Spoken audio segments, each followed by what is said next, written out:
कि हाइड्रोजन किस तरीके से बॉन्डिंग करता है किसी एलिमेंट के, किसी मॉलिक्यूल के साथ।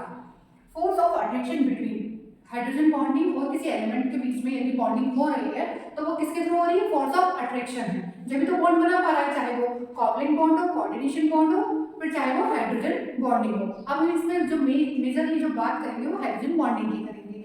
Force of attraction between H atom of one molecule and electronegative element. जब एक एलिमेंट हाइड्रोजन एटम हाइड्रोजन का होगा और दूसरा इलेक्ट्रोनेगेटिव होगा तो वो कौन से होंगे अधिकतर, hydrogen bonding, fluorine, oxygen, nitrogen, halogen group, तो वो क्या कहलाएगी, हाइड्रोजन बॉन्डिंग। तो bond energy of the bonding, जो हम बॉन्ड एनर्जी देखें कितने की कितने बीच में रहेगी, हमने पहले ही देखा था जो हाइड्रोजन बॉन्डिंग होती है वीक बॉन्ड बनाते हैं जो कि 12.5 से 14.5 किलो जूल पर मोल के बीच में रहती है इसकी एनर्जी।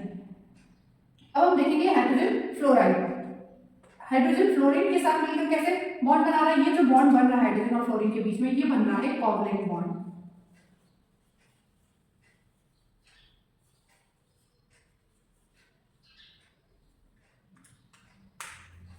जब ये दोनों बॉन्ड कोवलेंट बॉन्ड बना रहे हैं तो ये इसके साथ में कैसा हो रहा है, डेल्टा पॉजिटिव और ये डेल्टा नेगेटिव। इसके ऊपर इस हाइड्रोजन के कारण इस फ्लोरीन में पार्शियली नेगेटिव चार्ज आ जाता है, जिसकी वजह से ये क्या करते हैं, ये जो बॉन्ड बनेगा इसको हम कहेंगे हाइड्रोजन बॉन्ड। हम देखेंगे conditions for H bonding.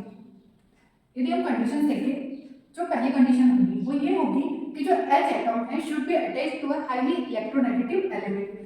Hydrogen को किससे जुड़ना होगा, ये जुड़ना चाहिए एच बॉन्डिंग के लिए हैलोजन ग्रुप से, जैसे कि हाईली इलेक्ट्रोनेगेटिव एलिमेंट, तो फ्लोरीन, ऑक्सीजन और nitrogen. The electronegative element should be small in size. जो इलेक्ट्रोनेगेटिव एलिमेंट होता है वो कैसा होना चाहिए, स्मॉल होना चाहिए साइज में। यदि हम एग्जांपल देखें H2O मॉलिक्यूल में जो ऑक्सीजन होता है इसके ऊपर क्या पाए जाते हैं, दो लोन पेयर पाए जाते हैं।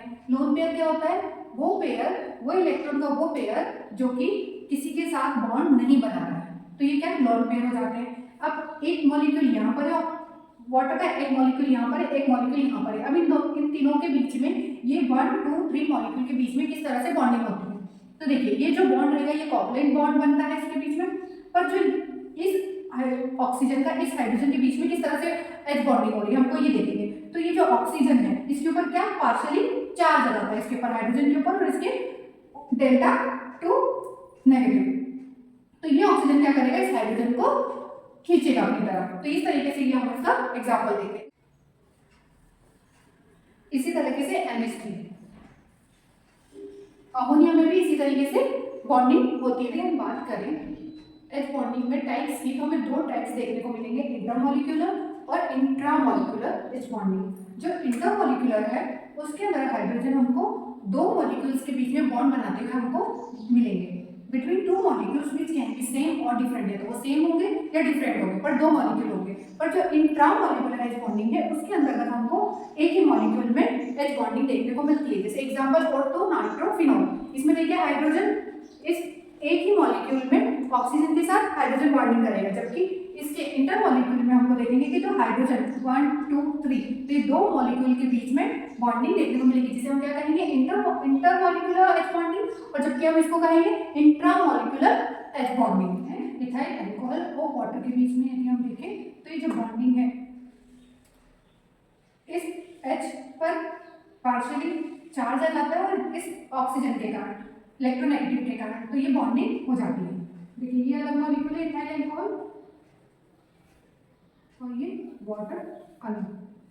तो इसका जो रिजल्ट निकलेगा इसके कारण जो एच बॉन्डिंग होगी 2 मॉलिक्यूल्स के कारण, तो इसकी बॉइलिंग पॉइंट, मेल्टिंग पॉइंट और जो सोल्युबिलिटी है वो बढ़ जाती है, वो डेंसिटी भी बढ़ जाती है। जबकि इंट्रामॉलिक्यूलर में हम यदि एक और एग्जांपल देखें सैलिसिलिक एल्डिहाइड, तो ये इस तरीके से होगी बॉन्डिंग, इस पर पार्शियली चार्ज आ जाएगा, पॉजिटिव चार्ज आ जाएगा, उधर नेगेटिव चार्ज, इसके कारण ये मॉलिक्यूल के अंदर की क्या बन जाएगा, एच बॉन्डिंग हो जाएगी।